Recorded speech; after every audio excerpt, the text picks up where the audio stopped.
আসসালামু আলাইকুম। ভারত বাংলাদেশের বর্ডারে আমরা প্রায় শুনে থাকি যে বিএসএফ এর গুলিতে এক বাংলাদেশি নিহত বা বিএসএফ এর গুলিতে একের অধিক বাংলাদেশি নিহত।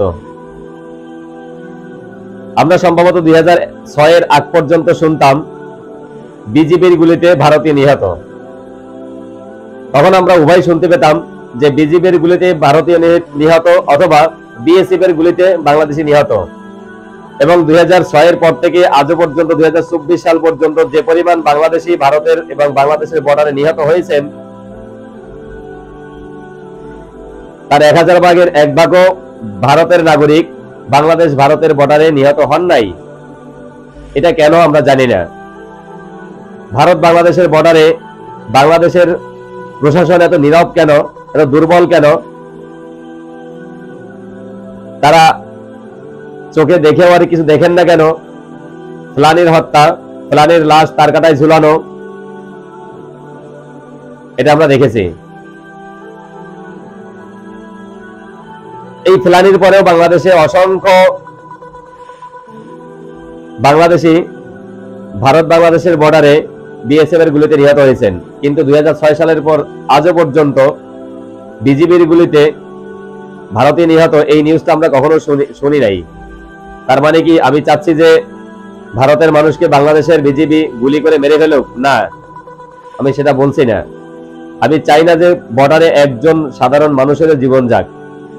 একজন সাধারণ মানুষকেও, সে হোক বাংলাদেশি হোক ভারতীয়, তার জীবন বর্ডারে কারো গুলির আঘাতে যাক।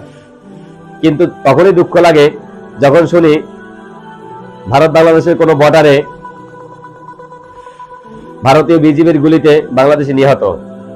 এটা কোনোভাবেই মেনে নেওয়া যায় না, এটা কোনোভাবেই সহ্য করা যায় না।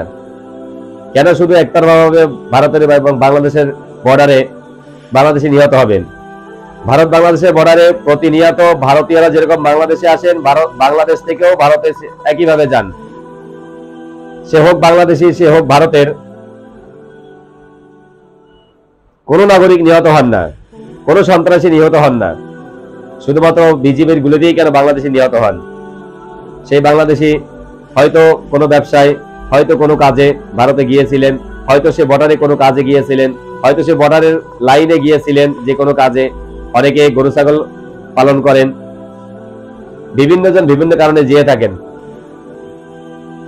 যেখানে যাই হোক, শুধুমাত্র কেন বিজিবির গুলিতে বাংলাদেশি নিহত হন? আমার প্রশ্ন একটাই।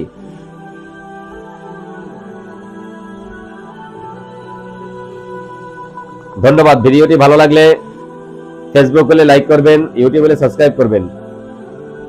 লাইক এবং সাবস্ক্রাইব করার জন্য আপনাকে অগ্রিম শুভেচ্ছা।